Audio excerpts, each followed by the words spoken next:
I am the villain of my story. My name is Gabriel. Though on the streets and behind the walls, I am known as the hated one. My name was earned through the mayhem that I caused in my youth and my polarizing personality.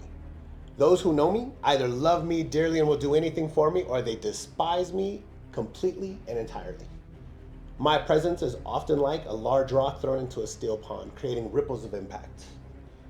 Now, throughout my life, I have walked a path filled with violence and chaos. I have attempted to take the lives of many men and caused massive damage. I spent 18 years behind bars, 18, labeled as a reputed gang member and a serious threat to both society and to the stability of every prison that I was housed in. My journey has taken me through depths and darkness that very few can imagine.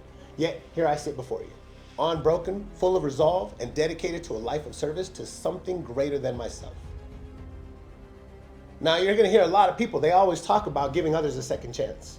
But when it comes to me, they'll say, not him though. But let me be very clear, this is not a channel about second chances. Everyone that I know thinks it's important and imperative that I share my story. But I would rather continue to conquer quietly in the background. I live a very happy, successful, and good life. I don't seek fame of any kind. I'm doing this only because I believe I have the ability to help others through this channel. Now, it is very important that you understand, I do not come to you pretending that I have always lived by the principles that I'm going to share with you. I haven't, not even remotely close. I broke them repeatedly before I ever recognized their value. But once I adopted them, I've never broken them again, and I am invulnerable to breaking them now. Now, I have spent 18 years in prison, but this is not a channel about prison. I am from the hood, and I live the gangster lifestyle. This is not a channel about gangs. I'm gonna share with you how I confronted my darkest side, how I harnessed my primal instincts, and how I transformed my life from one of chaos to one of purpose. I'm gonna reveal the lessons of manhood, warriorhood, and excellence that I gathered from a life steeped in violence and extreme environments. So join me as I share these insights and guide you towards unlocking your true potential. Together, we will explore the depths of our being, emerge stronger, more resilient, and focused on excellence.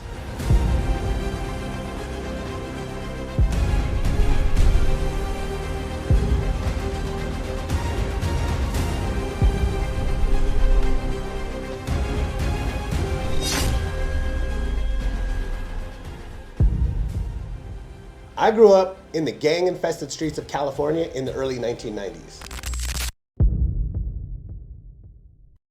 Tonight, we look at the first layer of victims, the bystanders, the people caught in the crossfire. Oh man, it ain't nobody gonna bring her back. Ain't nobody bring her back. In Walnut Park, a 17-year-old boy dies in his own backyard. Police say he was shot after he got into an argument with another teen. Just before 4 a.m. Sunday, residents in this Southgate neighborhood near Stanford and Ohio Avenues were awakened by loud noises, the breaking of glass, and gunfire.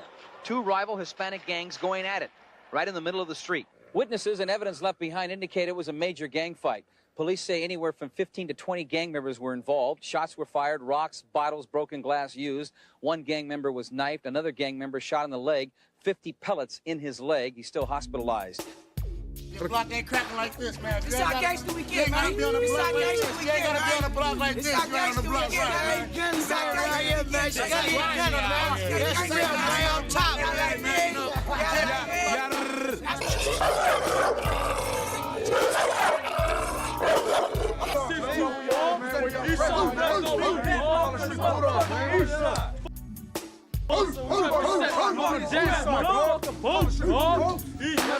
Mom, nigga, 1600 block, nigga, west side, nigga, diamonds out here, cuz. Nigga, get it right, man, you dig? You feel me? You hear me?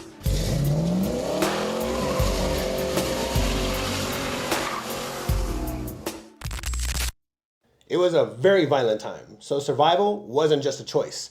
It was a daily necessity.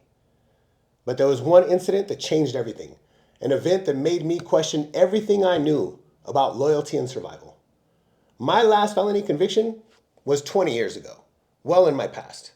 And while I've never harmed children, I've been implicated in, involved in, and convicted of numerous serious offenses. Everything that you can think of, from robberies, home invasions, kidnappings, stabbings, shootings, drug dealing, gang wars and riots, organized crime, and violent assaults, including sexual assault. Now, some crimes I committed, others I was accused of, but I own my past completely and fully. I even faced 5 counts of attempted murder and served 13 years of a life sentence before finally clawing my way out of prison. From the age of 13, I've been a leader. I commanded my crews and at one point over 100 men in prison. And though I never reached the top of the criminal hierarchy, I rose from being a lookout for a crack spot to protecting the man who ran our entire operation. Now, believe it or not, this man looked nothing like what you are probably picturing in your head. He was actually a dorky old white dude, but cool as a fan. Now, I was chosen as his personal protection because even at a very young age, I was known for my hyperviolence. Everyone knew, without a shadow of a doubt, I would act first and shoot quickly. Most importantly, I would not stop the aggression until I felt safe. Now, through all the turmoil, my sister was the cornerstone of my life during my younger years, up until I was about 23. And though we weren't related by blood, we adopted each other as siblings because of our close bond. She inspired me in so many ways that I couldn't even begin to tell you. But she was also the anchor to my humanity. And when I lost her, I lost that anchor. And my humanity slipped further and further and further away. But if it wasn't for the shared love of writing that she helped instill in me, I don't know that I would have ever found my way back. Her unwavering support and the purity of her creativity offered glimpses of a different path, almost kind of hinting at my potential for change even in my darkest times. And though it's been decades since the last time we were close, she remains one of the most impactful people in my life. Now, as a young child, I was terrorized by a physically abusive step-parent. This brutal experience, though harrowing, became a twisted stroke of luck. It taught me to be aggressive and to fight back, to understand that you cannot be victimized if you refuse to be a victim. She inadvertently set me up for a lifetime of resilience.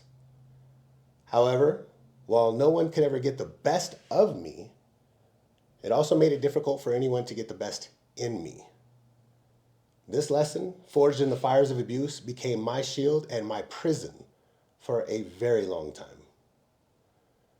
Now, what you might not know is the moment that I alluded to earlier, the one that truly changed it all for me. It wasn't a brush with death or a rival's actions. It was actually the night that I committed my 5 attempted murders. Up until that point, I had been somewhat, we can say, spoiled by the integrity of the people around me. Despite the negativity of our world, loyalty and integrity were paramount. In such a violent environment with so much money at stake, these values, well, basically they were essential. Not just to staying in the game, but to surviving it. So the people that I spent my time with in my youth, they understood this. So when these new people came along and I protected them, and they turned out to be the ones who betrayed me, it shattered my understanding of loyalty. It wasn't even my enemies that I shot, it was theirs. Yet they were the ones that told on me. This kind of treachery, this kind of betrayal, wasn't even something that I knew could exist when it took place. Now I know everyone out there has their own opinions, and I would love to know how you think you would have reacted in this situation. Please, by all means, let me know in the comments below. No crimes against children ever, 18 years behind bars, and I walk the yard as a mainliner. Not hiding in protective custody, but standing as a frontline soldier, shoulder to shoulder alongside my brothers. Thriving in even the harshest conditions, I faced every challenge head on.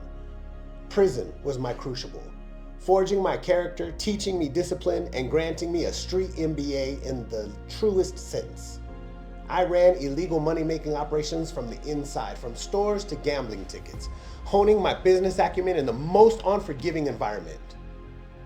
During my time inside, though, I met a mentor who changed my life, not by teaching me to be a better criminal, but by showing me the power of knowledge and self-mastery. This man taught me how to channel my energy, bend the universe to my will, and transform my violent instincts into a force for good. Every man is born with the will to build, protect, and destroy. I had the protect and destroy parts well in hand, but it wasn't until this point in my life that I learned a yearning to build lived within me. Now, I've shown personally that you can transform adversity into strength, purpose into excellence. So join me as I tell you about my journey of relentless self-improvement. Discover how I turned my life's challenges into stepping stones towards greatness. And let me guide you to do the same. Welcome to Inner Beast, where we harness the primal animal within to unleash the power of your true potential. So join us on this journey. Together, we will confront our darkest sides and unleash our true potential. This isn't just a channel. It's a movement towards transformation and growth. Remember, excellence is as difficult as it is rare. If my story resonates with you, intrigues you, makes you wonder what's next, or how I got to where I am, or if you're simply just curious about my journey, hit the like button and subscribe for more. In the next episode, we're going to talk about the code that changed my life.